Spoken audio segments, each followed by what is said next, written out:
Cadeau Saint-Esprit bay. An nou ekouliye. Question.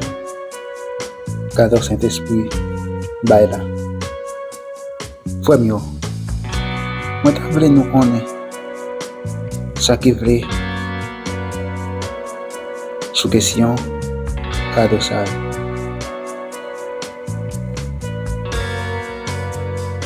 Nou sonje la nou pat ankor gen konfians nou te kite yo menen nou jan yo vle devan zidol ki pat kapab pale. Se pou tèt sa mwen vle nou konnen sa bien.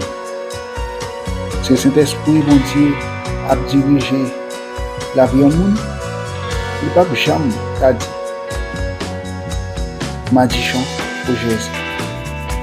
Kon sa tou, se Saint-Esprit bon Dieu pa dirije la vie au moun, il pa ka di Jésus c'est Seigneur. Amen. 1 Corinthiens 12 verset 1 à 3.